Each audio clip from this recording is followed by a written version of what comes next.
Hi hello everyone, welcome to my channel Srishti tutorial for maths. ನಾನು ಇವತ್ತು Karnataka state level preparatory exam paper 2 mathematics ನ 4 ಅಂಕದ ಜೊತೆಗೆ 5 ಅಂಕದ ಪ್ರಶ್ನೆಗಳನ್ನ ಈ ಒಂದು ವಿಡಿಯೋದಲ್ಲಿ ತಿಳಿಸ್ತಾ ಇದ್ದೀನಿ. ಹಿಂದಿನ ವಿಡಿಯೋಗಳಲ್ಲಿ 2 ವಿಡಿಯೋದಲ್ಲಿ ಮಲ್ಟಿಪಲ್ ಚಾಯ್ಸ್ 1 ಅಂಕ ಜೊತೆಗೆ 2 ಅಂಕದ ಒಂದು ವಿಡಿಯೋ, ಅದರ ಜೊತೆಗೆ 3 ಅಂಕದ ಒಂದು ವಿಡಿಯೋನ ಅಪ್ಲೋಡ್ ಮಾಡಿದ್ದೀನಿ. ಸೊ ದಯವಿಟ್ಟು ಯಾರು ವಿಡಿಯೋ ನೋಡಿಲ್ವೋ ವಿಡಿಯೋ ನೋಡಿ ಅಂತ ಹೇಳ್ತಾ, ಸೊ 4 ಅಂಕದ ಮೊದಲನೇ ಕ್ವಶನ್ ಅನ್ನ ನೋಡೋದಾದ್ರೆ ಗ್ರಾಫಿಕಲ್ ಮೆಥಡ್ ಅಲ್ಲಿ ಎಕ್ಸ್ ಮತ್ತೆ ವೈ ನ ಬೆಲೆಯನ್ನ ಕಂಡುಹಿಡಿಯಲಿಕ್ಕೆ ಸಂಬಂಧಪಟ್ಟಂತಹ ಕ್ವಶನ್ ಬರ್ತಾ ಇದೆ.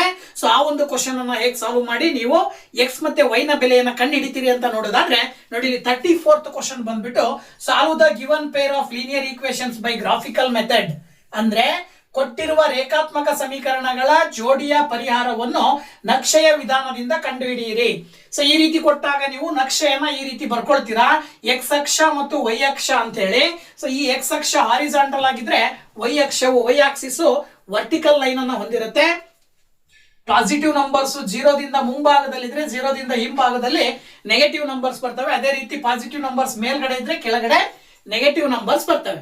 ಸೊ ಈ ರೀತಿನಲ್ಲಿ ನೀವು ಗ್ರಾಫ್ ಅನ್ನು ಹಾಕೊಂಡ ನಂತರದಲ್ಲಿ ನೋಡಿ, ಇಲ್ಲಿ 2 ಈಕ್ವೇಶನ್ ಅನ್ನ ಸಪರೇಟ್ ಆಗಿ ಈ ರೀತಿ ಬರ್ಕೊಂಡ ನಂತರದಲ್ಲಿ ನೀವು ವೈ ಅನ್ನ ನೀವು 8 ಈ 2x ನ ಈಕ್ವಲ್ ಇಂದ ಆ ಕಡೆ ಕಳಿಸಿ -2x ಅಂತ ಬರ್ಕೊಡ್ರಿ. ಅದೇ ರೀತಿನೇ ಇಲ್ಲೂ ಕೂಡ ಅಷ್ಟೇ, y is equal to y ಗೆ ಮೈನಸ್ ಇರೋದ್ರಿಂದಾಗಿ x ಈಕ್ವಲ್ ಇಂದ ಆ ಕಡೆ ಹೋದ್ರೆ ಮೈನಸ್ ಆಗುತ್ತೆ. ಸೊ ನಾವು ಇಷ್ಟು ಈಕ್ವೇಶನ್ ಅನ್ನ ಮೈನಸ್ ಇಂದ ಮಲ್ಟಿಪ್ಲೈ ಮಾಡಿದಾಗ x ಪ್ಲಸ್ ಆಗತ್ತೆ, 1 ಇದ್ದಿದ್ದು ಮೈನಸ್ ಬರುತ್ತೆ.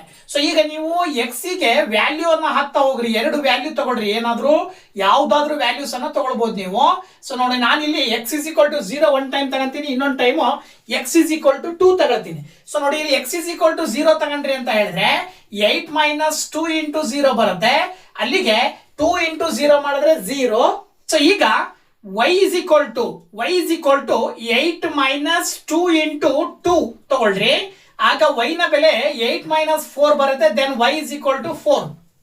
ಅದೇ ರೀತಿ ಇಲ್ಲಿ 8 minus 2 into 0 ಮಾಡಿರೋದ್ರಿಂದಾಗಿ ನಿಮಗೆ 8 ಬರುತ್ತೆ.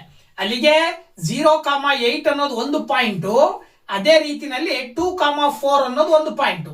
ಸೊ 2 ಪಾಯಿಂಟ್ ಸಿಕ್ಕು ನಿಮಗೀಗ. ಅದೇ ರೀತಿ ಈ ಈಕ್ವೇಶನ್ಗೂ ಕೂಡ x is equal to 0, x is equal to 2 ಅಂತೇಳಿ 2 ಬಾರಿ ತಗೊಳ್ರಿ.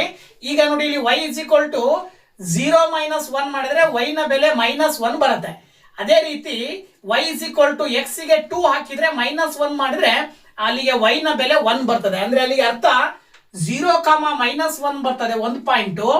ಅದೇ ರೀತಿ ಇನ್ನೊಂದು ಪಾಯಿಂಟ್ ಬಂದ್ಬಿಟ್ಟು 2,1. ಓಕೆನಾ?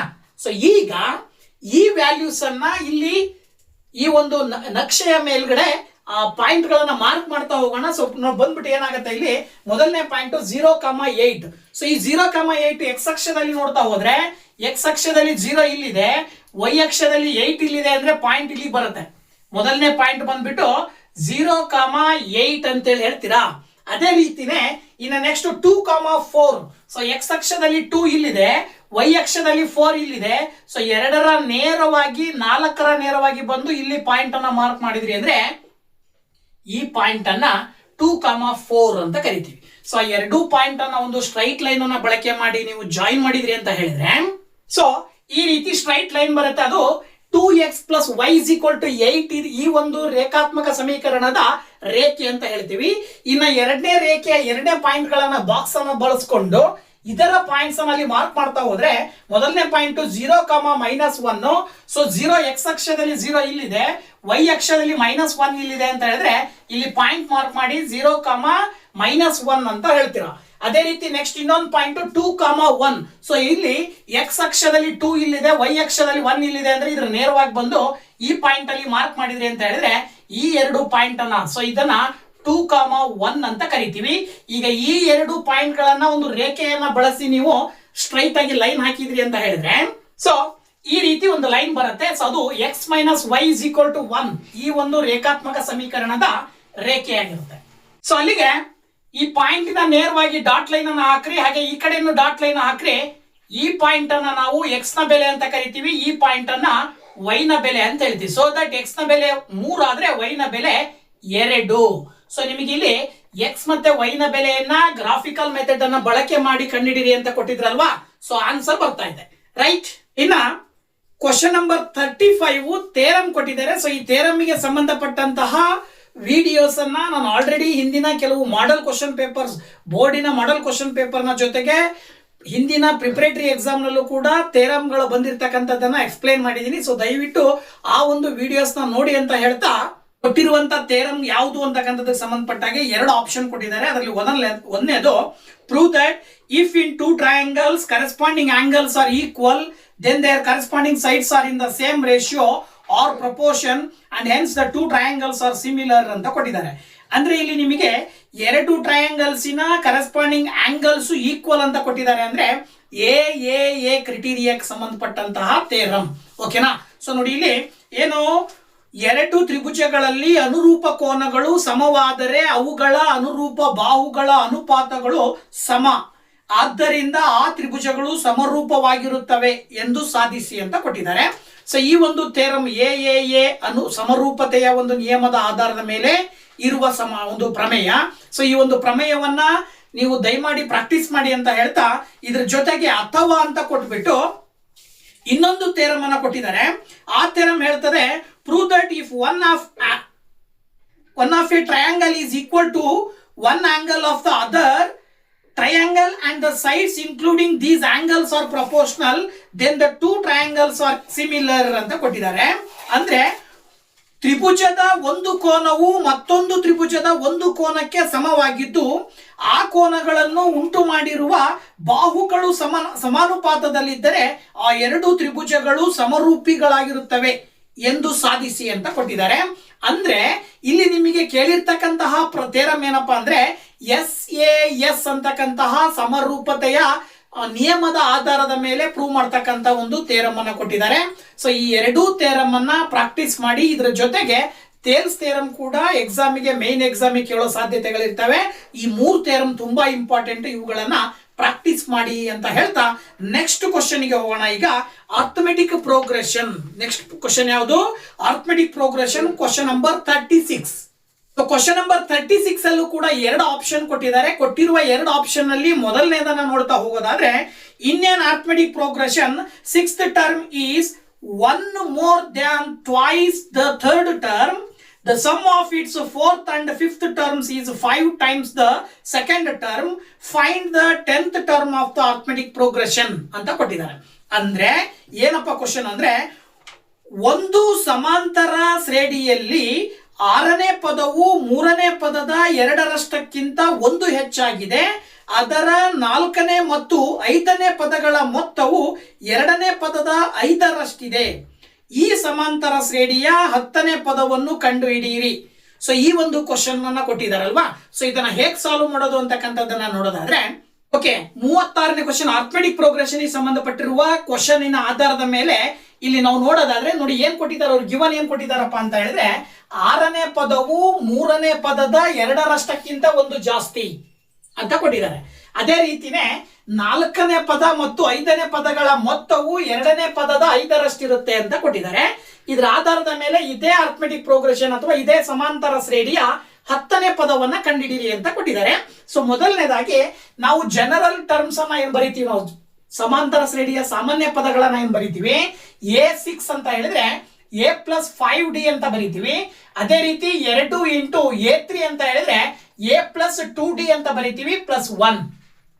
ಇದನ್ನ ಸಿಂಪ್ಲಿಫೈ ಮಾಡಿದ್ರಿ ಅಂತ ಹೇಳಿದ್ರೆ 2 ಇಂಟು A ಮಾಡಿದ್ರೆ 2A ಬರುತ್ತೆ, 2 2s 4D +1. ಈ 2A + 4D ನ ಈಕ್ವಲ್ ಇಂದ ಈ ಕಡೆ ತಗೊಂಡ್ ಬಂದ್ರೆ ನೀವು A - 2A + 5D - 4D that is equal to 1 ಅಂತ ತಗೊಳ್ತೀರಾ. A - 2A ಮಾಡಿದ್ರೆ -A ಬರುತ್ತೆ, 5D - 4 ಮಾಡಿದ್ರೆ ಏನ್ ಬರುತ್ತೆ ನಿಮಗೆ +D ಬರುತ್ತೆ, ದಟ್ ಈಸ್ ಈಕ್ವಲ್ ಟು 1. ಅಥವಾ ಇಲ್ಲಿ ನೀವು D = -1 ಅನ್ನ ಈಕ್ವಲ್ ಇಂದ ಆ ಕಡೆ ಕಳಿಸಿದ್ರಿ ಅಂದ್ರೆ ನೀವು +A ಆಗತ್ತೆ. -A ಇದ್ದಿದ್ದ ಆ ಕಡೆ ಹೋದ್ರೆ +A ಆಗತ್ತೆ. D ನ ಬೆಲೆ 1 + A ಅಂತ ಹೇಳಿ ಕೂಡ ಹೇಳಬಹುದು. ಇದಾದ ನಂತರ ಈ ಒಂದು ರಿಲೇಷನ್ ಅನ್ನ ನೋಡ್ತಾ ಹೋದ್ರೆ A4 ಅಂತ ಹೇಳಿದ್ರೆ ಏನು, A+3D. ಹಾಗೇನೆ A5 ಅಂತ ಹೇಳಿದ್ರೆ ಏನು, A+4D that is equal to 5 into A2 ಅಂತ ಹೇಳಿದ್ರೆ A+D. A+A ಮಾಡಿದ್ರೆ 2A ಬರುತ್ತೆ, 3D ಗೆ 4D ಅನ್ನ ಕೂಡಿದ್ರೆ ನೀವು 7D ಅಂತ ಬರೀತೀರಿ. 5 into A 5A plus 5 into D 5D. ಇಲ್ಲೂ ಕೂಡ ನೀವು ಡೈರೆಕ್ಟ್ ಆಗಿ ಎ ನ ಒಂದ್ ಕಡೆಗೆ ಡಿ ನ ಒಂದ್ ಕಡೆಗೆ ತಗೊಂಡ್ರಿ ಅಂದ್ರೆ 2A minus 5A is equal to 5D minus 7D ಬರುತ್ತೆ. ಅಲ್ಲಿಗೆ 2A ಮೈನಸ್ 5A ಮಾಡಿದ್ರೆ ಆಕ್ಚುಲಿ ಮೈನಸ್ 3A ಬರುತ್ತೆ. 5D ಮೈನಸ್ 7D ಮಾಡಿದ್ರೆ ಮೈನಸ್ 2D ಬರುತ್ತೆ. ಎರಡೂ ಕಡೆ ಮೈನಸ್ ಮೈನಸ್ ಕ್ಯಾನ್ಸಲ್ ಮಾಡ್ತೀರಾ.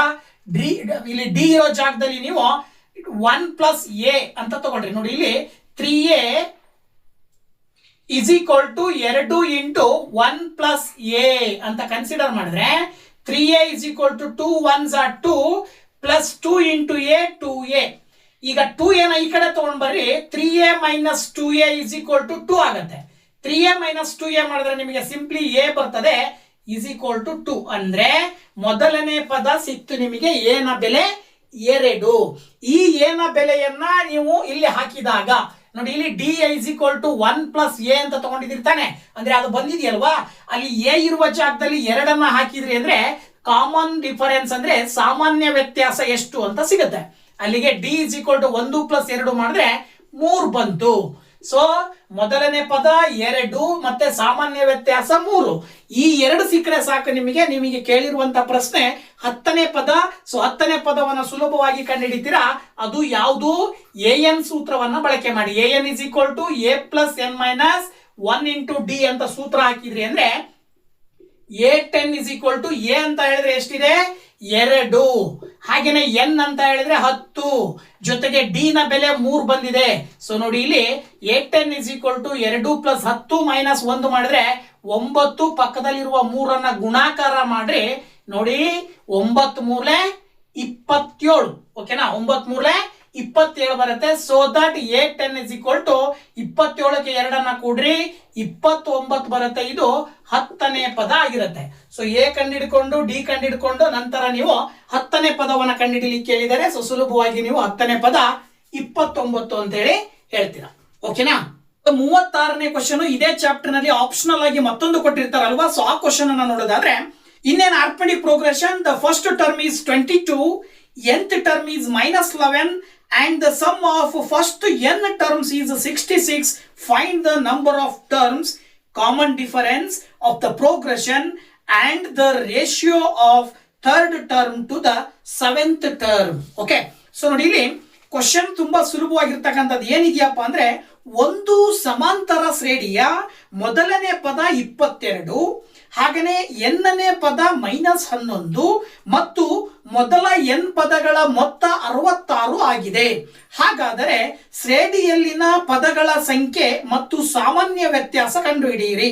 ಹಾಗೆ ಮೂರನೇ ಪದ ಮತ್ತು 7ನೇ ಪದಗಳ ಅನುಪಾತವನ್ನು ಕಂಡುಹಿಡಿಯಿರಿ. ಸೊ ಈ ಕ್ವಶನ್ ತುಂಬಾ ಸುಲಭವಾಗಿರ್ತಕ್ಕಂಥದ್ದು. ನೀವು ಅದಾದ್ರೆ ಆಯ್ಕೆ ಮಾಡಬಹುದು ಅಥವಾ ಈ ಪ್ರಶ್ನೆ ಆದ್ರೂ ಕೂಡ ಆಯ್ಕೆ ಮಾಡಬಹುದು.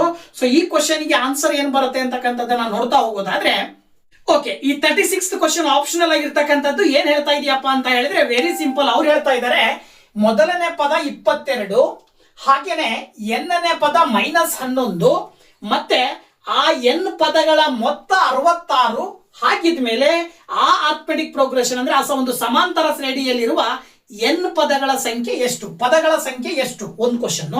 ಅದ್ರ ಜೊತೆಗೆ ಕಾಮನ್ ಡಿಫರೆನ್ಸ್ ಎಷ್ಟು ಅಂತ ಕೇಳಿದ್ದಾರೆ, ಸಾಮಾನ್ಯ ವ್ಯತ್ಯಾಸ ಎಷ್ಟು. ಇದರ ಜೊತೆಗೆ ಮತ್ತೊಂದು ಪ್ರಶ್ನೆ ಏನಪ್ಪಾ ಅಂದ್ರೆ A3 ಇಷ್ಟು A7 ಗೆ ಯಾವುದಕ್ಕೆ ಸಮ ಇರುತ್ತೆ ಅನ್ನೋದನ್ನ ಅನುಪಾತವನ್ನ ಕೇಳಿದ್ದಾರೆ. ಸೊ ಇಷ್ಟು ಪ್ರಶ್ನೆಗಳಿಗೆ ಉತ್ತರವನ್ನ ಹೇಳಬೇಕು ಅಂತ ಹೇಳಿದ್ರೆ ನಾವು ಮೊದಲನೇದಾಗಿ SN ಫಾರ್ಮುಲಾವನ್ನ ಹಾಕ್ತೀರಾ. SN is equal to n/2 into A plus L ಅನ್ನೋ ಫಾರ್ಮುಲಾವನ್ನ ಹಾಕ್ರಿ. Very simple. ಯಾಕಪ್ಪ ಅಂದ್ರೆ AN ಅವರೇ ಕೊಟ್ಟಿರೋದ್ರಿಂದ AN ಏನಿದೆ ಇದು ಕೊನೆಯ ಪದ ಆಗಿರುತ್ತೆ. ಇದರ ಆಧಾರದ ಮೇಲೆ ಎಲ್ ಅಂತ ಹೇಳಿದ್ರೆ ಲಾಸ್ಟ್ ಟರ್ಮ್ ಅಂತ ಕರಿತೀವಿ. ಸೊ SN ಗಿವನ್ ಕೊಟ್ಟಿದ್ದಾರೆ 66, ಹಾಗೇನೆ ಎನ್ ಫೈಂಡ್ ಔಟ್ ಮಾಡಬೇಕು.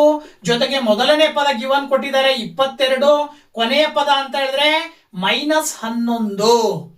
ಈಗ 66 ಈ 2 ಈಕ್ವಲ್ ಇಂದ ಈ ಕಡೆ ಬಂದ್ರೆ ಇಂಟು 2 ಆಗತ್ತೆ. ಎನ್ ಇಲ್ಲಿ 22 ಪ್ಲಸ್ ಇಂಟು ಮೈನಸ್ -11 ಅಂತ ಬರೀಬಹುದು. ಈಗ 66 ಇಂಟು 2 ಗುಣಾಕಾರ ಮಾಡ್ರಿ.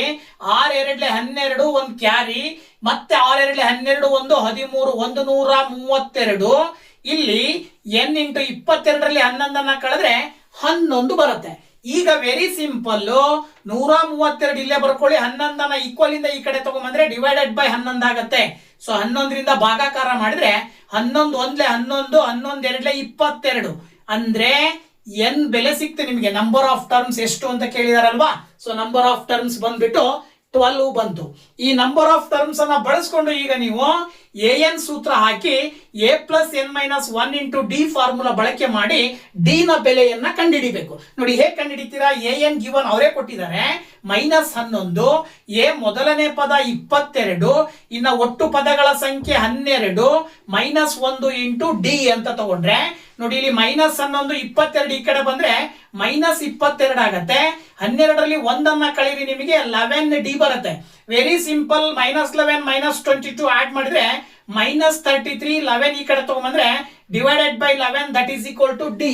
ನೋಡಿ ವೆರಿ ಸಿಂಪಲ್. 11ರಿಂದ 33 ಭಾಗಾಕಾರ ಮಾಡಿದ್ರೆ ಡಿ ನ ಬೆಲೆ ಸುಲಭವಾಗಿ ನೀವು -3 ಅಂತೇಳಿ ಬರೀಬಹುದು. ಓಕೆನಾ? ಇದಾದ ನಂತರ ನಿಮಗೆ ಮತ್ತೇನ್ ಕಂಡುಹಿಡಿಯಕ್ಕೆ ಕೇಳಿದಾರೆ ಅವರು ಅಂದ್ರೆ a3 ಇಷ್ಟು a7 ಕಂಡುಹಿಡಿರಿ ಅಂತೇಳಿ. ಅಂದ್ರೆ a3 ಡಿವೈಡೆಡ್ ಬೈ a7 ಅನ್ನ ನೀವು ಇನ್ ಜನರಲ್ ಆಗಿ ಬರ್ಕೊಳ್ಳೋದಾದ್ರೆ a3 ಅಂತ ಹೇಳಿದ್ರೆ a ಪ್ಲಸ್ 2d ಅಂತ ಬರೀತೀವಿ, a7 ಅಂತ ಹೇಳಿದ್ರೆ a ಪ್ಲಸ್ 6d ಅಂತ ಹೇಳ್ತೀವಿ. ಈಗ ವ್ಯಾಲ್ಯೂಸ್ ಅನ್ನ ಹಾಕ್ತಾ ಹೋಗ್ರಿ. a ಅಂತ ಹೇಳಿದ್ರೆ ಎಷ್ಟು? 22 ಪ್ಲಸ್ 2 ಇಂಟು ಡಿ ಅಂತ ಹೇಳಿದ್ರೆ -3 ಡಿವೈಡೆಡ್ ಬೈ 22 ಪ್ಲಸ್ 6 ಇಂಟು -3. ನೋಡಿ ಈಗ 22 ಪ್ಲಸ್ 2 ಇಂಟು -3 ಮಲ್ಟಿಪ್ಲೈ ಮಾಡಿದ್ರೆ ನಿಮಗೆ ಆಕ್ಚುಯಲ್ ಆಗಿ ಇಲ್ಲಿ ಪ್ಲಸ್ ಇಂಟು ಮೈನಸ್ ಬರುತ್ತೆ. 2 3s 6 ಆಸ್ ಇಟ್ ಈಸ್. ಕೆಳಗಡೆ plus into minus 6 3s 18. So ಈಗ ನಿಮಗೆ a3 ಬೈ a7 ಬರಿತಾ ಹೋಗ್ರಿ. ನೋಡಿ ಈಗ a3 ಬೈ a7 ಏನ್ ಬರುತ್ತಪ್ಪ ಅಂತ ನೋಡೋದಾದ್ರೆ 22 - 6 ಮಾಡಿದ್ರೆ ನಿಮಗೆ ಆಕ್ಚುಯಲ್ ಆಗಿ ಎಷ್ಟು ಬರುತ್ತೆ? 16 ಬರುತ್ತೆ. ಡಿವೈಡೆಡ್ ಬೈ 22 - 18 ಮಾಡಿದ್ರೆ ನಿಮಗೆ 4 ಬರುತ್ತೆ. ಸೊ 4 ಒಂದ್ಲೆ 4 4 ಮಾಡಿದ್ರಿ ಅಂತ ಹೇಳಿದ್ರೆ ನಿಮಗೆ ಡೈರೆಕ್ಟ್ ಆಗಿ ಅನುಪಾತ ಸಿಗ್ತಾ ಇದೆ 4:1. ಸೊ a3 ಇಷ್ಟು a7 ಇಸ್ ಈಕ್ವಲ್ ಟು 4:1 ಅಂತೇಳಿ ನೀವು ಸುಲಭವಾಗಿ ಇದ್ರ ಆನ್ಸರ್ ನ ಹೇಳ್ಬೋದು. ಏನೇನ್ ಕಂಡುಹಿಡಿಯಕ್ಕೆ ಕೇಳಿದ್ರು? n ಕಂಡುಹಿಡಿಯಕ್ಕೆ ಕೇಳಿದ್ರು, ಸೊ ದಟ್ n ಬೆಲೆ ಸಿಕ್ತು 12. ಜೊತೆಗೆ ಡಿ ಕಂಡುಹಿಡಿಯಕ್ಕೆ ಕೇಳಿದ್ರು, ಸೊ ದಟ್ ಡಿ ಬೆಲೆ ಸಿಕ್ತು -3. ಜೊತೆಗೆ ರೇಷಿಯೋ ಕಂಡುಹಿಡಿಯಕ್ಕೆ ಕೇಳಿದ್ರು, ರೇಷಿಯೋ ಸಿಕ್ತು 4:1. ಓಕೆನಾ? ಹಾಗೆ 37ನೇ ಕ್ವಶನ್ 4 ಅಂಕದ ಕೊನೆಯ ಕ್ವಶನ್ ಬಂದ್ಬಿಟ್ಟು ಸಮ್ ಅಪ್ಲಿಕೇಶನ್ಸ್ ಆಫ್ ಟ್ರಿಗ್ನೋಮೆಟ್ರಿ ಅಂದ್ರೆ ತ್ರಿಕೋನಮಿತಿಯ ಕೆಲವು ಅನ್ವಯಗಳು ಪಾಠದಲ್ಲಿ ಬಂದಿರತಕ್ಕಂತಹ ಪ್ರಶ್ನೆ. ಸೊ ಈ ಒಂದು ಪಾಠದಿಂದ ಒಂದು ಕ್ವಶನ್ 100% ಇರುತ್ತೆ. ಸೊ ಆ ಕ್ವಶನ್ ಏನ್ ಹೇಳ್ತಾ ಇದೆ ಅಂತಕ್ಕಂಥದ್ದನ್ನ ನೋಡೋದಾದ್ರೆ, a building and a tower are standing vertically on a level ground. The angles of elevation from a point A on the same ground to the window of the building and the top of the tower are 30 degree and 60 degree respectively as shown in the figure. A bird sitting on the top of the tower flies to the top of the building along BD. If the distance between the foot of the tower and the point A is 30 meter and angle ABD is equal to 90 degree, then find the distance covered by the bird and height of the building. So ಇದು Kannada medium ನೋಡೋದಾದ್ರೆ, ಒಂದು ಸಮತಟ್ಟಾದ ನೆಲದ ಮೇಲೆ ಒಂದು ಕಟ್ಟಡ ಮತ್ತು ಒಂದು ಗೋಪುರ ನೇರವಾಗಿ ನಿಂತಿದೆ. ಅದೇ ನೆಲದ ಮೇಲಿನ ಒಂದು ಬಿಂದುವಿನಿಂದ ಅಂದ್ರೆ ಎ ಕಟ್ಟಡದ ಒಂದು ಕಿಟಕಿಗೆ ಒಂದು ಗೋಪುರದ ತುದಿಗೆ ಇರುವ ಉನ್ನತ ಕೋನಗಳು ಕ್ರಮವಾಗಿ ಚಿತ್ರದಲ್ಲಿ ತೋರಿಸಿರುವಂತೆ 30 ಡಿಗ್ರಿ ಮತ್ತು 60 ಡಿಗ್ರಿ ಆಗಿವೆ. ಗೋಪುರದ ಮೇಲೆ ಕುಳಿತಿರುವ ಒಂದು ಪಕ್ಷಿಯು ಬಿಡಿ ನೇರದಲ್ಲಿ ಕಟ್ಟಡದ ತುದಿಗೆ ಹಾರುತ್ತದೆ. ಗೋಪುರದ ಪಾದ ಮತ್ತು ಬಿಂದುವಿನ ಅಂದ್ರೆ ಎ ನಡುವಿನ ದೂರವು 30 ಮೀಟರ್ ಹಾಗೂ ಕೋನ ಎಬಿಡಿ 90 ಡಿಗ್ರಿ ಆದರೆ ಪಕ್ಷಿಯು ಚಲಿಸಿದ ದೂರ ಮತ್ತು ಕಟ್ಟಡದ ಎತ್ತರವನ್ನು ಕಂಡುಹಿಡಿಯಿರಿ. ಸೊ ಈ ಕ್ವಶನ್ ಅನ್ನ ಹೇಗೆ ಸಾಲ್ವ್ ಮಾಡೋದು ನೋಡೋದಾದ್ರೆ, ಈಗ ಓಕೆ ಈ ಒಂದು ಕ್ವಶನ್ ಹೇಳ್ತಾ ಇದೆ, ಏನ್ ಹೇಳ್ತಾ ಇದೆಯಪ್ಪ ಅಂತ ಹೇಳಿದ್ರೆ ವೆರಿ ಸಿಂಪಲ್. ಈ ಒಂದು DF ಅಂತಕ್ಕಂಥದ್ದು ಒಂದು ಬಿಲ್ಡಿಂಗು, ಆ ಬಿಲ್ಡಿಂಗಿನ ಜೊತೆಗೆ BE ಅಂತಕ್ಕಂಥದ್ದು ಒಂದು ಟವರ್. ಇಲ್ಲಿ ಎ ಅನ್ನುವಂತ ಒಂದು ಪಾಯಿಂಟ್ ನಲ್ಲಿ ಒಂದು ಬರ್ಡ್ ಇದೆ, ಪಕ್ಷಿ. ಆ ಪಕ್ಷಿ ಏನ್ ಮಾಡ್ತಾ ಇದೆ ಅಂತ ಹೇಳಿದ್ರೆ ಗೋಪುರದ ಮೇಲ್ಗಡೆ ಹೋಗಿ, ಗೋಪುರದ ಮೇಲ್ಗಡೆ ಬಿ ಪಾಯಿಂಟ್ ಇಂದ ಬಂದ್ಬಿಟ್ಟು ಈ ಒಂದು ಕಟ್ಟಡದ ಕಿಟಕಿಯ ನೇರವಾಗಿ ಕೂತ್ಕೊಂಡಿದೆ. ಈ ಕಟ್ಟಡದ ಕಿಟಕಿಯ ನೇರವಾಗಿ ಕುಂತಂತ ಆ ಒಂದು ಪಕ್ಷಿ ಬಿಡಿಯ ನೇರವಾಗಿ ಹಾರ್ತಾ ಇದೆ ಅಂತ ಕೊಟ್ಟಿದ್ದಾರೆ. ಸೊ ಹಾಗಿದ್ಮೇಲೆ ಆ ಪಕ್ಷಿಯು ಬಿ ಇಂದ ಡಿ ಗೆ ಹಾರಿದೆ ಅಂದ್ರೆ ಎಷ್ಟು ದೂರ ಕ್ರಮಿಸಿದೆ, distance covered by a bird ಅಂತ ಕೇಳಿದ್ದಾರೆ. ಅದ್ರ ಜೊತೆಗೆ ಪಿ ಎಫ್ ನ ಹೈಟ್ ಅನ್ನ ಕಂಡುಹಿಡಿಯಿರಿ ಅಂತ ಕೊಟ್ಟಿದ್ದಾರೆ. ಸೊ ಈ ಒಂದು ಕ್ವಶನ್ ಅನ್ನ ನಾವು ಸಾಲ್ವ್ ಮಾಡಬೇಕು ಅಂತ ಹೇಳಿದ್ರೆ ಸಿಂಪಲ್ ಆಗಿ ನಾವು ಒಂದೊಂದೇ ಟ್ರಯಾಂಗಲ್ ಗಳನ್ನ ಅಬ್ಸರ್ವ್ ಮಾಡ್ತಾ ಹೋಗ್ರಿ. ಮೊದಲನೇದಾಗಿ triangle A B E consider ಮಾಡೋಣ. ಮೊದಲನೇದಾಗಿ triangle A B angle of elevation ಅವರೇ ಕೊಟ್ಟಿದ್ದಾರೆ. ಏನಪ್ಪಾ ಅಂತ ಹೇಳಿದ್ರೆ 30 ಡಿಗ್ರಿ ಮತ್ತೆ 60 ಡಿಗ್ರಿ ಅಂತ ಹೇಳಿ. ಇದರ ಆಧಾರದ ಮೇಲೆ triangle A P Tribhuja A P E ನಲ್ಲಿ ನೀವು ಅಬ್ಸರ್ವ್ ಮಾಡಿದಾಗ ಟ್ಯಾನ್ 60 ಡಿಗ್ರಿ ಹಾಕ್ಬೇಕು ಅಂತ ಹೇಳಿದ್ರೆ ಆಪೋಸಿಟ್ ಬೈ ಅಡ್ಜಸೆಂಟ್ ಅಂತ ತಗೊಳ್ತೀವಿ. ಸೊ ಆಪೋಸಿಟ್ ಬೈ ಅಡ್ಜಸೆಂಟ್ ಅಂದ್ರೆ ಯಾವ್ದಾಗತ್ತೆ ಇಲ್ಲಿ? ಆಪೋಸಿಟ್ ಅಂದ್ರೆ ಬಿ ಎ ಆಗತ್ತೆ, ಅಡ್ಜಸೆಂಟ್ ಅಂದ್ರೆ ಎ ಇ. ಯಾಕೆ ಅಂತ ಹೇಳಿದ್ರೆ ಗಿವನ್ ಎ ಇ 30 ಮೀಟರ್ ಅಂತ ಅವ್ರು ಕೊಟ್ಟಿದ್ದಾರೆ. ಹಾಗಾಗಿ ನಾವು ಆಪೋಸಿಟ್ ಬೈ ಅಡ್ಜಸೆಂಟ್ ಅನ್ನ ಕನ್ಸಿಡರ್ ಮಾಡಿದ್ರೆ BE divided by AE, so that BE ನ ಮೆಜರ್ಮೆಂಟ್ ಅನ್ನ ಕಂಡುಹಿಡಿಬೇಕು. AE ನ ವ್ಯಾಲ್ಯೂ 30 ಕೊಟ್ಟಿದ್ದಾರೆ, tan 60 ಡಿಗ್ರಿಯ ವ್ಯಾಲ್ಯೂ √3 ಬರುತ್ತೆ. ಈಗ ಇದನ್ನ ಸಿಂಪ್ಲಿಫೈ ಮಾಡಿದಾಗ ನೋಡಿ ಇಲ್ಲಿ BE is equal to 30 into √3 ಮಾಡಿದ್ರೆ 30 √3 ಮೀಟರ್ ಬಂತು. ಸೊ ಈ BE ಅಂತಕ್ಕಂಥದ್ದು ಏನಪ್ಪಾ ಅಂತ ಹೇಳಿದ್ರೆ height of the tower 30 √3 metre. ಈ 30 √3 ಮೀಟರ್ ಅನ್ನೋದು ಇಲ್ಲಿರುವಂತ CF ಗೂ ಕೂಡ ಸಮ ಇರುತ್ತೆ. ಓಕೆನಾ? ಸೊ CF ನ ಮೆಜರ್ಮೆಂಟ್ ಕೂಡ 30 √3 ಬಂತು. ಇದಾದ ನಂತರ ಇನ್ ಟ್ರಯಾಂಗಲ್ CFA ಈ ಟ್ರಯಾಂಗಲ್ ನ ಕನ್ಸಿಡರ್ ಮಾಡಿದ್ರೆ ಈ ಟ್ರಯಾಂಗಲ್ ನಲ್ಲಿ opposite two divided by adjacent ಅಂತ ಕನ್ಸಿಡರ್ ಮಾಡಿದ್ರೆ ಈಗ ಅಪೋಸಿಟ್ ನಮಗೆ ಗೊತ್ತಾಯ್ತು 30 √3 ಮೀಟರ್ ಅಂತ ಹೇಳಿ. ಇನ್ನು ಅಡ್ಜಸೆಂಟ್ AF ಅನ್ನ ಕಂಡುಹಿಡ್ಕೊಳ್ಬೇಕಲ್ವಾ? ಹಾಗಾಗಿ CF by FA is equal to tan 30 degree ಅಂತ ತಗೊಂಡ್ರೆ CF ನ ಮೆಜರ್ಮೆಂಟ್ 30 √3 ಗೆ ಸಮ ಇರುತ್ತೆ. ಹಾಗಾಗಿ 30 √3 divided by FA is equal to tan 30 ಡಿಗ್ರಿಯ ವ್ಯಾಲ್ಯೂ 1/√3. ಈಗ ನೀವು FA is equal to ಏನ್ ಬರೀತೀರಾ ಅಂದ್ರೆ 30 √3 into √3 ನ ಮಲ್ಟಿಪ್ಲೈ ಮಾಡಬೇಕಾಗತ್ತೆ. ಈಗ 30 √3 into √3 ಮಲ್ಟಿಪ್ಲೈ ಆಯ್ತು ಅಂತ ಹೇಳಿದ್ರೆ 30 √3 into √3 ಅಂತ ಹೇಳಿದ್ರೆ ಬರೀ 3 ಬರುತ್ತೆ. ಅಲ್ಲಿಗೆ 30 + 3 ಮಾಡಿದ್ರೆ 90 ಮೀಟರ್ ಬಂತು. ಎಷ್ಟು ಬಂತು? 90 ಮೀಟರ್. ಸೊ ಇದು 90 ಮೀಟರ್. ಈಗ ಟೋಟಲಿ EF ಅನ್ನ ನಾವು ಕನ್ಸಿಡರ್ ಮಾಡಿದ್ರೆ ಟೋಟಲ್ F ಇಂದ ಈಗಿರುವ ಮೆಜರ್ಮೆಂಟ್ ಎಷ್ಟು ಬರುತ್ತೆ ಆಗಿದ್ರೆ 90 ಗೆ 30 ಅನ್ನ ಕೂಡಬೇಕಾಗತ್ತೆ. ಸೊ ದಟ್ ಈಸ್ 90 + 30 ಆಡ್ ಮಾಡಿದ್ರಿ ಅಂತ ಹೇಳಿದ್ರೆ 120 ಮೀಟರ್ ಬರುತ್ತೆ. ಸೊ ಈ ಒಂದು 120 ಮೀಟರ್ ಅಂತಕ್ಕಂಥದ್ದು ಇದಿಷ್ಟರ EF ನ ಮೆಜರ್ಮೆಂಟ್ ಆಗಿರುತ್ತೆ. ಗೊತ್ತಾಯ್ತಲ್ವಾ? ಇದಾದ ನಂತರ ಟ್ರಯಾಂಗಲ್ CBD ಅನ್ನ ಕನ್ಸಿಡರ್ ಮಾಡಿ. ಯಾವುದು? ಮೇಲ್ಗಡೆ ಇರುವಂತಹ ಟ್ರಯಾಂಗಲ್ CBD ಅನ್ನ ತಗೊಂಡ್ರೆ ಈ ಟ್ರಯಾಂಗಲ್ CBD ನಲ್ಲಿ ಮೆಜರ್ಮೆಂಟ್ ಗಳನ್ನ ಸ್ವಲ್ಪ ಅಬ್ಸರ್ವ್ ಮಾಡೋದಾದ್ರೆ tan 30 ಡಿಗ್ರಿ ಇಲ್ಲಿ ನೋಡಿ ಇದು 30 ಡಿಗ್ರಿ ಇದೆ ಅಂತ ಹೇಳಿದ್ರೆ ಇದರ ಒಂದು ಅಪೋಸಿಟ್ ಆಂಗಲ್ ಇದು ಕೂಡ 30 ಡಿಗ್ರಿ ಇರುತ್ತೆ. ಸೊ ಇದು 30 ಡಿಗ್ರಿ ಇದೆ ಅಂತ ಹೇಳಿದ್ರೆ DC by BC ಅಂತ ಹೇಳ್ತೀವಿ. DC ಅಪೋಸಿಟ್ ಸೈಡ್ ಆಗುತ್ತೆ, BC ಅಡ್ಜಸೆಂಟ್ ಸೈಡ್ ಆಗುತ್ತೆ. ಈ BC ಯ ಮೆಜರ್ಮೆಂಟ್ ಯಾವ್ದಕ್ಕೆ ಸಮ ಇರುತ್ತೆ ಅಂದ್ರೆ EF ನ ಮೆಜರ್ಮೆಂಟ್ ಗೆ ಸಮ ಇರುತ್ತೆ. ಇದರ ಆಧಾರದ ಮೇಲೆ DC divided by BC ಅಂತ ಹೇಳಿದ್ರೆ 120 that is equal to tan 30 ಡಿಗ್ರಿಯ ವ್ಯಾಲ್ಯೂ 1/√3. ಕ್ರಾಸ್ ಮಲ್ಟಿಪ್ಲಿಕೇಶನ್ ಮಾಡಿದಾಗ DC is equal to 120. So DC is equal to actually ಏನ್ ಬರುತ್ತೆ DC into √3 is equal to 120 ಆಗುತ್ತೆ. ಅಥವಾ DC is equal to 120 divided by √3 metre ಅಂತ ಹೇಳ್ತೀವಿ. ಅಥವಾ ಇದನ್ನ ಇನ್ನೂ ಸಿಂಪ್ಲಿಫೈ ಮಾಡೋದಾದ್ರೆ ಈ √120 ಅನ್ನ ಆಕ್ಚುಯಲ್ ಆಗಿ ಏನ್ ಮಾಡಬಹುದು ನೋಡಿ ಇಲ್ಲಿ 120 divided by √3 that is equal to 120 ಅನ್ನ ಆಕ್ಚುಯಲ್ ಆಗಿ 120 ಅನ್ನ 40 into 3 ಮಾಡ್ತೀವಿ divided by √3 ಅಥವಾ 40 into 3 ಅನ್ನ √3 into √3 ಬರ್ಕೊಂಡು ಡಿವೈಡೆಡ್ ಬೈ √3 ಮಾಡಿದ್ರೆ √3 ಕ್ಯಾನ್ಸಲ್ ಆಗಿ ಫೈನಲಿ 40 √3 ಮೀಟರ್ ಬರುತ್ತೆ. ಸೊ ಈ 40 √3 ಮೀಟರ್ ಅನ್ನೋದು ಯಾವುದು? DC. ಓಕೆನಾ? So 40 √3 metre. ಸೊ ದಟ್ ಈಗ ನೀವು ಹೈಟ್ ಆಫ್ ದ ಬಿಲ್ಡಿಂಗ್ ಅನ್ನ ಕಂಡುಹಿಡಿಯಕ್ಕೆ ಕೇಳಿರೋದ್ರಿಂದ height of the building actually ಏನಾಗುತ್ತೆ 30 √3 ಮೀಟರ್ಗೆ 40 √3 ಅನ್ನ ಕೂಡ್ತೀರಾ. ಓಕೆನಾ? ಅಲ್ಲಿಗೆ 30 + 40 ಮಾಡಿದ್ರೆ 70 √3 ಮೀಟರ್ ಬರುತ್ತೆ. So this is the height of the building. So ಇದು ಬಿಲ್ಡಿಂಗಿನ ಎತ್ತರ ಆಗಿರುತ್ತೆ 70 √3 ಮೀಟರ್.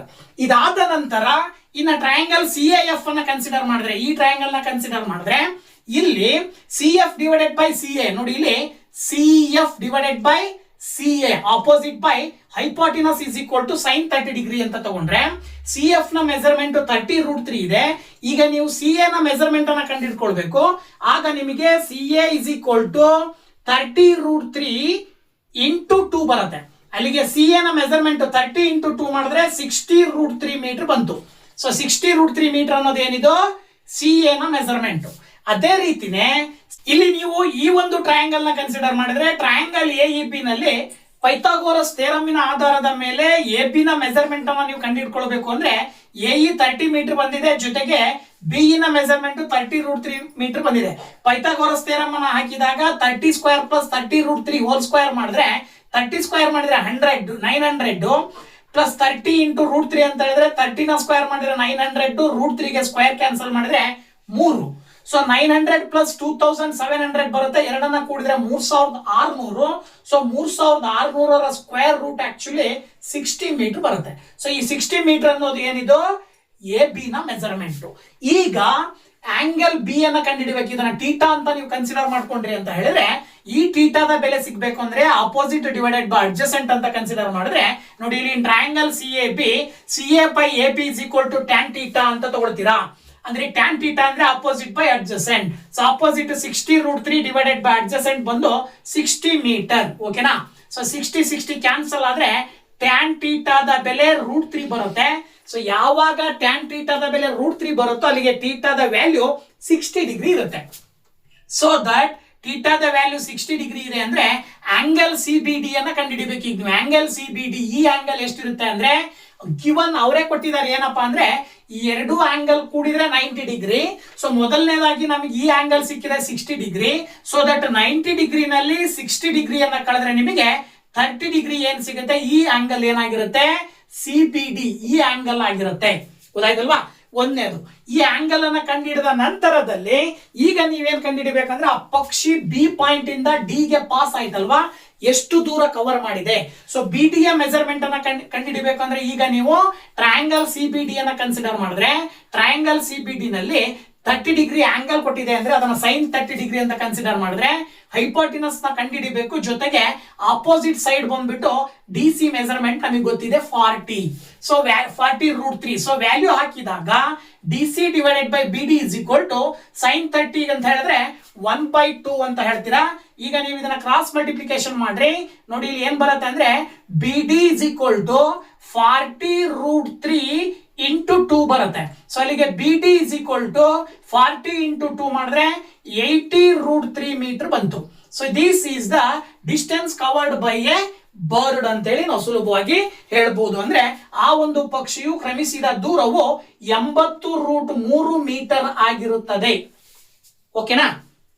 ಓಕೆ, ಇನ್ನ 38ನೇ ಕ್ವಶನ್ 5 ಅಂಕದ್ದು. ಈ ಒಂದು 5 ಅಂಕದ ಕೊನೆಯ ಪ್ರಶ್ನೆನೂ ಕೂಡ ಆಪ್ಷನ್ 2 ಇದಾವೆ. ಆ 2ರಲ್ಲಿ ಮೊದಲನೇ ಕ್ವಶನ್ ಅನ್ನ ನಾವು ನೋಡೋದಾದ್ರೆ ನೋಡಿ, ಕ್ವಶನ್ ಏನ್ ಹೇಳ್ತಾ ಇದೆ, A carpenter prepare A wooden model by attaching A cone at one end of A cylinder and carving out a hemisphere on the other end as shown in the figure. Cone, hemisphere and cylinder have equal radius. If the total length of the model is 80 cm, the curved surface area of the hemisphere is 1584 by 7 square centimeter and slant height of the cone is 10 centimeter. Then find the volume of the model. Also calculate the ratio of the curved surface area of hemisphere to the curved surface area of cone. So ಇದನ್ನೇ Kannada medium ನಲ್ಲಿ ನೋಡೋದಾದ್ರೆ, ಒಬ್ಬ ಬಡಿಗಿಯು ಒಂದು ಸಿಲಿಂಡರಿನ ಒಂದು ತುದಿಗೆ ಶಂಕುವನ್ನು ಜೋಡಿಸಿ ಇನ್ನೊಂದು ತುದಿಯಿಂದ ಒಂದು ಅರ್ಧಗೋಳವನ್ನು ಕೊರೆದು ಹೊರತೆಗೆದು ಚಿತ್ರದಲ್ಲಿ ತೋರಿಸಿರುವಂತೆ ಒಂದು ಮರದ ಮಾದರಿಯನ್ನು ತಯಾರಿಸುತ್ತಾನೆ. ಶಂಕು, ಅರ್ಧಗೋಳ ಮತ್ತು ಸಿಲಿಂಡರ್ಗಳ ತ್ರಿಜ್ಯಗಳು ಸಮವಾಗಿವೆ. ಮಾದರಿಯ ಒಟ್ಟು ಉದ್ದ 80 ಸೆಂಟಿಮೀಟರ್.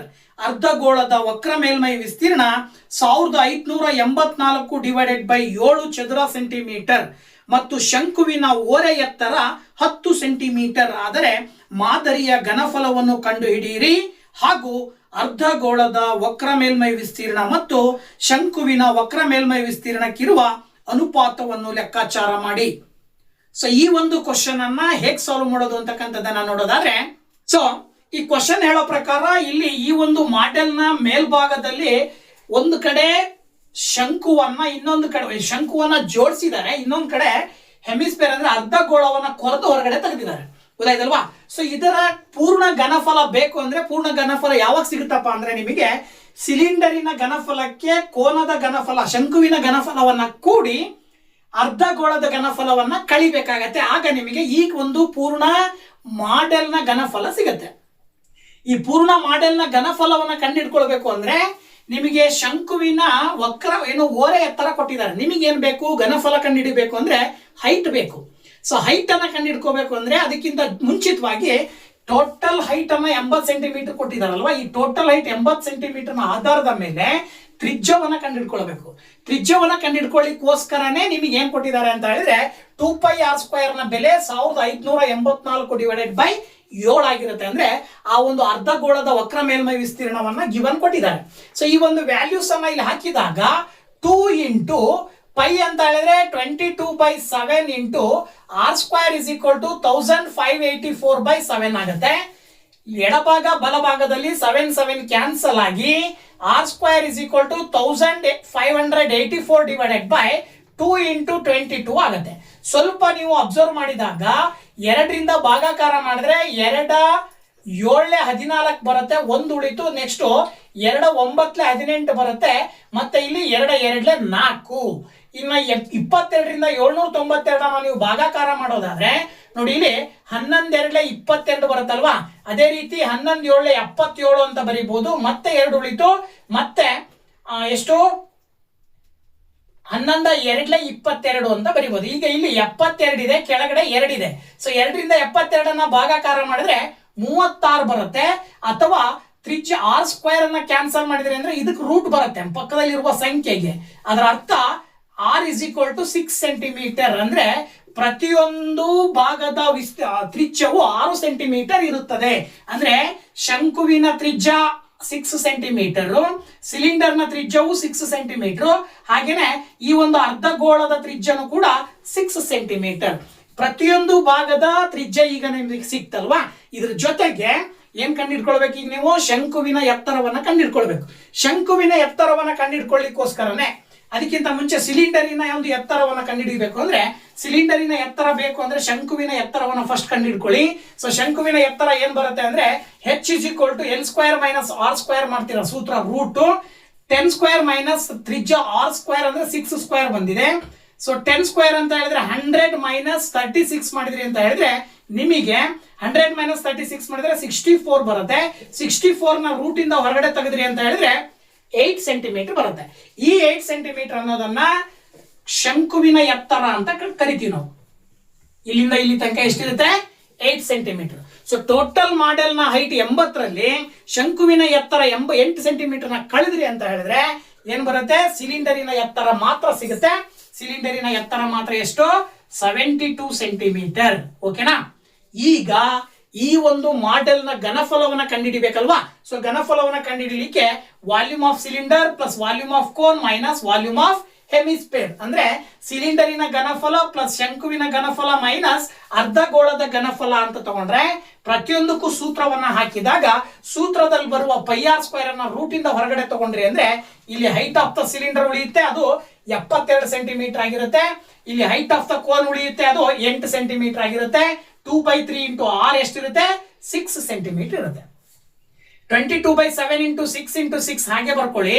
22/7 ಇಂಟು 6 ಇಂಟು 6 ಇಂಟು ಇಲ್ಲಿ 72ಕ್ಕೆ 8 ಕೂಡಿದ್ರೆ 80 ಬರುತ್ತೆ. 3 2 6 ದೆನ್ 2 2 4 ಅಥವಾ 22 ಬಾರ್ 7 ಇಂಟು 6 36 ಇಂಟು 80ರಲ್ಲಿ 4 ಕಳೆದ್ರೆ ನಿಮಗೆ 76 ಬರುತ್ತೆ. ಇದಿಷ್ಟನ್ನ ಕಂಪ್ಲೀಟ್ ಆಗಿ ನೀವು ಸಿಂಪ್ಲಿಫೈ ಮಾಡಿದಾಗ ಆನ್ಸರ್ ಏನ್ ಬರುತ್ತಪ್ಪ ಅಂತ ಹೇಳಿದ್ರೆ 7995.42 ಕ್ಯೂಬಿಕ್ ಸೆಂಟಿಮೀಟರ್ ಬರುತ್ತೆ. ಓಕೆನಾ? So this is the answer. ಇದಾದ ನಂತರ ರೇಷಿಯೋ ಕೇಳಿದ್ದಾರೆ. CSC of hemisphere divided by CSC of ಕೋನಿನ ರೇಷಿಯೋ ಕಂಡುಹಿಡಿಯಿರಿ ಅಂತ ಕೇಳಿದ್ದಾರೆ. ಸೊ ಇದರ ರೇಷಿಯೋ ಅಂದ್ರೆ ಅರ್ಧಗೋಳದ ವಕ್ರ ಮೇಲ್ಮೈ ವಿಸ್ತೀರ್ಣದ ಸೂತ್ರ 2πr². ಶಂಕುವಿನ ವಕ್ರ ಮೇಲ್ಮೈ ವಿಸ್ತೀರ್ಣ πrl. ಇಲ್ಲಿ 2 to π ಎರಡು ಕಡೆ ಕ್ಯಾನ್ಸಲ್ ಆಗುತ್ತೆ ನ್ಯೂಮರೇಟರ್ ಡಿನಾಮಿನೇಟರ್ ಅಲ್ಲಿ. ಇಲ್ಲಿ 2 ಇದೆ, r² ಒಂದು, ಇಲ್ಲಿ ಕೆಳಗಡೆ ಒಂದು r ಕ್ಯಾನ್ಸಲ್ ಆದ್ರೆ ಒಂದು r ಮಾತ್ರ ಉಳಿತದೆ. ಸೊ r ನ ಬೆಲೆ ಏನ್ ಬಂದಿದೆ ನಿಮಗೆ ಇಲ್ಲಿ 6 ಬಂದಿದೆ. So that is 6 divided by slant height ಎಷ್ಟು ಎಲ್ ಬಂದ್ಬಿಟ್ಟು ಗಿವನ್ ಕೊಟ್ಟಿದಾರಲ್ವಾ, ಸ್ಲ್ಯಾಂಟ್ ಹೈಟ್ ಎಷ್ಟು 10 ಸೆಂಟಿಮೀಟರ್. ಓಕೆನಾ. ಸೊ ದೆನ್ 2 6 12 ಬರುತ್ತೆ ಡಿವೈಡೆಡ್ ಬೈ 10. ಇದನ್ನ ಸಿಂಪ್ಲಿಫೈ ಮಾಡಿದ್ರೆ 2 5 10, 2 6 12. So that is CSA of hemisphere ಇಷ್ಟು CSA ಆಫ್ ಕೋನ್. ಅಂದ್ರೆ ಅರ್ಧಗೋಳದ ವಕ್ರ ಮೇಲ್ಮೈ ವಿಸ್ತೀರ್ಣ ಇಷ್ಟು, ಶಂಕುವಿನ ವಕ್ರ ಮೇಲ್ಮೈ ವಿಸ್ತೀರ್ಣ ಏನಾಗಿರುತ್ತೆ ಅಂದ್ರೆ 6:5 ಅಂತೇಳಿ ನಾವು ಸುಲಭವಾಗಿ ಹೇಳಬಹುದು. ಓಕೆನಾ. So this is the answer. So 38ನೇ ಕ್ವಶನ್ ಆಪ್ಷನಲ್ ಆಗಿ ಕೊನೆಯದಾಗಿ ಇನ್ನೊಂದು ಕ್ವಶನ್ ಏನ್ ಹೇಳ್ತಾ ಇದೆಯಪ್ಪ ಇದೇ ಚಾಪ್ಟರ್ಗೆ ಸಂಬಂಧಪಟ್ಟ ಹಾಗೆ ಅಂತ ಹೇಳಿದ್ರೆ, from a solid cylinder a hemisphere and a cone having same radius as that of the cylinder are carved out as shown in the figure. If the slant height and height of the cone are 25 cm and 24 cm respectively, then find the volume of and curved surface area of the remaining solid. ಓಕೆನಾ. So ಇದನ್ನ Kannada medium ನಲ್ಲಿ ನೋಡೋದಾದ್ರೆ, ಒಂದು ಘನ ಸಿಲಿಂಡರಿನಷ್ಟೇ ತ್ರಿಜ್ಯವಿರುವ ಅರ್ಧಗೋಳ ಮತ್ತು ಶಂಕುವನ್ನು ಚಿತ್ರದಲ್ಲಿ ತೋರಿಸಿರುವಂತೆ ಕೊರೆದು ಹೊರತೆಗೆಯಲಾಗಿದೆ. ಶಂಕುವಿನ ಓರೆ ಎತ್ತರ ಮತ್ತು ಎತ್ತರಗಳು ಕ್ರಮವಾಗಿ 25 ಸೆಂಟಿಮೀಟರ್ ಮತ್ತು 24 ಸೆಂಟಿಮೀಟರ್ ಆಗಿದ್ದರೆ ಉಳಿದ ಘನಾಕೃತಿಯ ಘನಫಲ ಮತ್ತು ವಕ್ರ ಮೇಲ್ಮೈ ವಿಸ್ತೀರ್ಣವನ್ನು ಕಂಡುಹಿಡಿಯಿರಿ. ಸೊ ಈ ಒಂದು ಕ್ವಶನ್ ಅನ್ನ ಹೇಗೆ ಸಾಲ್ವ್ ಮಾಡೋದು ನೋಡೋಣ ಅಲ್ವಾ. ಸೊ ನೋಡಿ, ಇಲ್ಲಿ ಕೊಟ್ಟಿರುವಂತಹ ಆಕೃತಿಯನ್ನ ನೋಡಿದಾಗ ಇಲ್ಲಿ ಸಿಲಿಂಡರ್ ಇದೆ, ಸಿಲಿಂಡರಿನ ಮೇಲ್ಭಾಗದಿಂದ ಶಂಕುವನ್ನ ಕೊಯ್ದು ಹೊರಗಡೆ ತೆಗೆದಿದ್ದಾರೆ. ಅದೇ ರೀತಿಯಲ್ಲಿ ಕೆಳಭಾಗದಿಂದ ಅರ್ಧಗೋಳವನ್ನ ಕೊಯ್ದು ಹೊರಗಡೆ ತೆಗೆದಿದ್ದಾರೆ. ಹಾಗಿದ್ಮೇಲೆ ಈ ಭಾಗದ ಉಳಿದ ಕೊಯ್ದು ಹೊರಗಡೆ ತೆಗೆದ ಮೇಲೆ ಉಳಿದಂತ ಭಾಗದ ಘನಫಲ ಕಂಡುಹಿಡಿಯಿರಿ, ಜೊತೆಗೆ ಏನೋ ವಕ್ರ ಮೇಲ್ಮೈ ವಿಸ್ತೀರ್ಣವನ್ನ ಕಂಡುಹಿಡಿಯಿರಿ ಅಂತ ಕ್ವಶನ್ ಕೊಟ್ಟಿದ್ದಾರೆ. ಅಂದ್ರೆ ವಾಲ್ಯೂಮ್ ಆಫ್ ರಿಮೈನಿಂಗ್ ಸಾಲಿಡ್ ಜೊತೆಗೆ curved surface area of remaining solid. So ಇದನ್ನು ಕಂಡುಹಿಡಿಬೇಕು ಅಂತ ಹೇಳಿದ್ರೆ ವೆರಿ ಸಿಂಪಲ್. ಮೊದಲನೇದಾಗಿ ನಿಮಗೆ ಈ ಶಂಕುವಿಗೆ ಸಂಬಂಧಪಟ್ಟ ಹಾಗೆ ಸ್ಲ್ಯಾಂಟ್ ಹೈಟ್ ಅನ್ನ ಕೊಟ್ಟಿದ್ದಾರೆ 25 ಮತ್ತೆ ಹೈಟ್ ಅನ್ನ ಕೊಟ್ಟಿದ್ದಾರೆ 24. ಬಟ್ ಇವ್ಯಾವುದ್ರದ್ದು ತ್ರಿಜ್ಯವನ್ನ ಕೊಟ್ಟಿಲ್ಲ. ಸೊ ಹಾಗಾಗಿ ಮೊದಲನೇದಾಗಿ ತ್ರಿಜ್ಯವನ್ನ ಕಂಡುಹಿಡ್ಕೊಳ್ಳೋಣ, ರೇಡಿಯಸ್ ಅನ್ನ ಕಂಡುಹಿಡ್ಕೊಳ್ಬೇಕು. ಸೊ ರೇಡಿಯಸ್ ಅನ್ನ ಹೇಗೆ ಕಂಡುಹಿಡ್ಕೊಳ್ಳೋದಪ್ಪ ಅಂತ ಹೇಳಿದ್ರೆ, ಸ್ಲ್ಯಾಂಟ್ ಹೈಟ್ ಮತ್ತೆ ಹೈಟ್ ಅನ್ನ ಕೊಟ್ಟಿರೋದ್ರಿಂದ ಇದರ ಆಧಾರದ ಮೇಲೆ L² = R² + H² ಫಾರ್ಮುಲಾವನ್ನ ಹಾಕಿದಾಗ L² ಅಂತ ಹೇಳಿದ್ರೆ 25² = R² + H² ಅಂತ ಹೇಳಿದ್ರೆ 24². 25² ಮಾಡಿದ್ರೆ 625 ಬರುತ್ತೆ, R² + 24² ಮಾಡಿದ್ರೆ 576 ಬರುತ್ತೆ. ಇದಾದ ಮೇಲೆ R² = 625, 576 ಅನ್ನು ಆ ಕಡೆ ಕಳಿಸಿದ್ರೆ -576 ಆಗುತ್ತೆ. ಸೊ ದಟ್ 625 ನಲ್ಲಿ 576 ಅನ್ನ ಕಳೆದ್ರಿ ಅಂತ ಹೇಳಿದ್ರೆ 49 ಬರುತ್ತೆ. ಸೊ 49 ಅಂದ್ರೆ ಅದರ ಅರ್ಥ R = √49 ಅಂತ ಹೇಳಿ. ದೆನ್ ರೇಡಿಯಸ್ ಬಂದ್ಬಿಟ್ಟು ನಿಮಗೆ 7 ಸೆಂಟಿಮೀಟರ್ ಏನು ಬರುತ್ತಲ್ಲ, ಈ 7 ಸೆಂಟಿಮೀಟರ್ ರೇಡಿಯಸ್ ಅಂತಕ್ಕಂಥದ್ದು ಶಂಕುವಿನ ತ್ರಿಜ್ಯನೂ ಹೌದು, ಸಿಲಿಂಡರಿನ ತ್ರಿಜ್ಯನೂ ಹೌದು, ಜೊತೆಗೆ ಅರ್ಧಗೋಳದ ತ್ರಿಜ್ಯನೂ ಕೂಡ ಹೌದು. ಓಕೆನಾ. ಈಗ ಇದರ ವಾಲ್ಯೂಮ್ ಕಂಡುಹಿಡಿಬೇಕು. ರಿಮೈನಿಂಗ್ ಸಾಲಿಡಿನ ವಾಲ್ಯೂಮ್, ಉಳಿದ ಭಾಗದ ಒಂದು ಘನಫಲ ಯಾವಾಗ ಸಿಗುತ್ತಪ್ಪ ಅಂದ್ರೆ ಸಿಲಿಂಡರಿನ ಒಟ್ಟು ಘನಫಲದಲ್ಲಿ ಒಳಗಡೆ ಕೊಯ್ದು ಹೊರಗಡೆ ತೆಗೆದಂತ ಎರಡು ಆಕೃತಿಗಳ ಘನಫಲಗಳನ್ನ ಕಳಿಬೇಕಾಗತ್ತೆ. ಅಂದ್ರೆ volume of cylinder minus volume of cone minus volume of hemisphere ಅಂತ ಹೇಳ್ತೀವಿ. ಅಂದರೆ ಸಿಲಿಂಡರಿನ ಘನಫಲದಲ್ಲಿ ಮೈನಸ್ ಶಂಕುವಿನ ಘನಫಲ ಮೈನಸ್ ಏನೋ ಅರ್ಧಗೋಳದ ಘನಫಲ ಅಂತೇಳಿ ಬರ್ಕೊಳ್ಬೇಕಾಗತ್ತೆ. ಇದರ ಆಧಾರದ ಮೇಲೆ ಸೂತ್ರಗಳನ್ನ ಹಾಕಿದಾಗ πr²h -1/3 πr²h -2/3 πr³ ಇವೆಲ್ಲವುಗಳಲ್ಲೂ πr² common ಇರೋದ್ರಿಂದ ಹೊರಗಡೆ ತೆಗೆದ್ರಿ ಅಂತ ಹೇಳಿದ್ರೆ ಇಲ್ಲಿ h ಉಳಿತದೆ, ಇಲ್ಲಿ 1/3 × h ಉಳಿತದೆ, ಮೈನಸ್ ಇಲ್ಲಿ 2/3 × r ಉಳಿತದೆ. ವ್ಯಾಲ್ಯೂಸ್ ಅನ್ನ ಹಾಕ್ತಾ ಹೋಗ್ರಿ. 22/7 × ರೇಡಿಯಸ್ ಇಲ್ಲಿ ನಾವು ಕಂಡು ಹಿಡ್ಕೊಂಡಿದೀವಲ್ವಾ, 7 × 7 × h ಅಂತ ಹೇಳಿದ್ರೆ height of the cylinder actually ಎಷ್ಟಿರುತ್ತಪ್ಪ ಅಂತ ಕೊಟ್ಟಿದ್ದಾರೆ ಅವರು.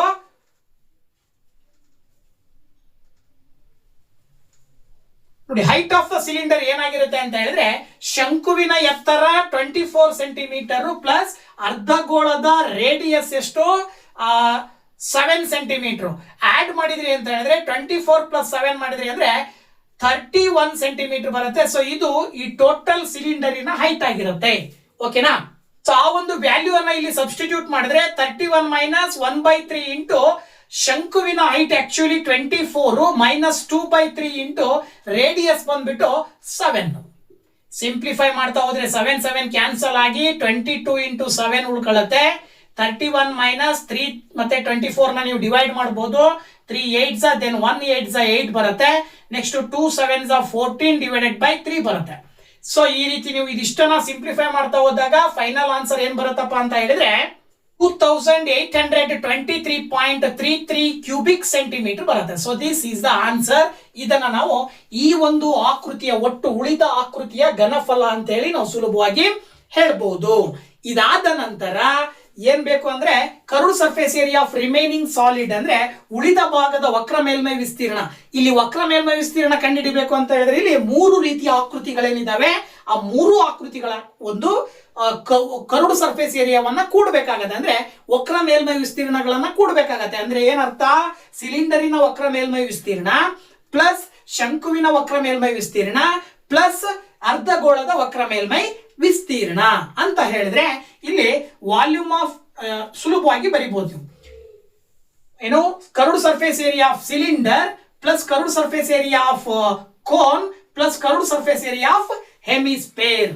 ಸೊ ಕೂಡ್ತಾ ಹೋದಾಗ ಸೂತ್ರ ಹಾಕಿ 2πr ಎಲ್ಲದರಲ್ಲೂ ಕೂಡ ಕಾಮನ್ ಆಗಿ ಹೊರಗಡೆ ತೆಗೆದ್ರಿ ಅಂದ್ರೆ ಇಲ್ಲಿ 2h ಉಳಿತದೆ ಪ್ಲಸ್ ಇಲ್ಲಿ l ಉಳಿತದೆ ಪ್ಲಸ್ ಇಲ್ಲಿ 2 ಇಂಟು r ಉಳಿತದೆ. ಸೊ ದಟ್ ಪೈ ನ ವ್ಯಾಲ್ಯೂ 22/7 ಇನ್ನ ತ್ರಿಜ್ಯ ಬಂದ್ಬಿಟ್ಟು 7 ಸೆಂಟಿಮೀಟರ್ ಇದೆಯಲ್ವಾ 7 ಹಾಕಿದ್ರೆ ಅಂದ್ರೆ 2 into height of the cylinder actual ಆಗಿ 31 ಬರುತ್ತೆ ಪ್ಲಸ್ ಸ್ಲ್ಯಾಂಟ್ ಹೈಟ್ ಬಂದ್ಬಿಟ್ಟು 25 ಇದೆ ಪ್ಲಸ್ 2 ಇಂಟು ರೇಡಿಯಸ್ ಬಂದ್ಬಿಟ್ಟು 7 ಇದೆ. ಸೊ ನೋಡಿ ಇಲ್ಲಿ 7 ಕ್ಯಾನ್ಸಲ್ ಆಗಿ 22 ಬರ್ತದೆ. ಹಾಗೇನೆ 2 ಇಂಟು 31 ಗುಣಾಕಾರ ಮಾಡಿದ್ರೆ 62 ಬರ್ತದೆ. ಹಾಗೇನೆ ಪ್ಲಸ್ 25 ಪ್ಲಸ್ 2 7 14. ನೋಡಿ ಈಗ 22 ಇಂಟು 62 25 ಮತ್ತು 14 ಕೂಡಿದಾಗ 101 ಬರುತ್ತೆ. ಸೊ 22 ಇಂಟು 101 ಅನ್ನ ಮಲ್ಟಿಪ್ಲೈ ಮಾಡಿದ್ರೆ 2222 ಸ್ಕ್ವೇರ್ ಸೆಂಟಿಮೀಟರ್ ಅಂತ ಹೇಳಿ ನಾವು ಸುಲಭವಾಗಿ ಹೇಳ್ಬೋದು. So this is the curved total curved surface area of the remaining solid ಅಂತ ಹೇಳ್ತೀವಿ. ಅಂದ್ರೆ ಉಳಿದ ಭಾಗದ ವಕ್ರ ಮೇಲ್ಮೈ ವಿಸ್ತೀರ್ಣಕ್ಕೆ ಸಮ ಇರುತ್ತದೆ. ಓಕೆನಾ? ಸೊ ಈ ಒಂದು ವಿಡಿಯೋದಲ್ಲಿ 4 ಮತ್ತು 5 ಅಂಕದ ಪ್ರಶ್ನೆಗಳನ್ನ state level preparatory exam paper 2 ನಲ್ಲಿ ಬರ್ತಕ್ಕಂಥ ಕ್ವಶನ್ಸ್ ಅನ್ನ ಡಿಸ್ಕಷನ್ ಮಾಡಿದ್ದೀನಿ. ಸೊ ವಿಡಿಯೋ ಇಷ್ಟ ಆದ್ರೆ ಲೈಕ್ ಮಾಡಿ, ಶೇರ್ ಮಾಡಿ, ಹಾಗೆ ಕಮೆಂಟ್ ಮಾಡಿ ಅಂತ ಹೇಳ್ತಾ ಇದೇ ರೀತಿ ನೆಕ್ಸ್ಟ್ ಮತ್ತೊಂದು ವಿಡಿಯೋದೊಂದಿಗೆ ನಿಮ್ ಜೊತೆ ಸೇರ್ಕೊಳ್ತೀನಿ. ಅಲ್ಲಿ ತನಕ ವೇಟ್ ಮಾಡ್ತಾ ಇರಿ ಅಂತ ಹೇಳ್ತಾ thank you very much. Bye bye.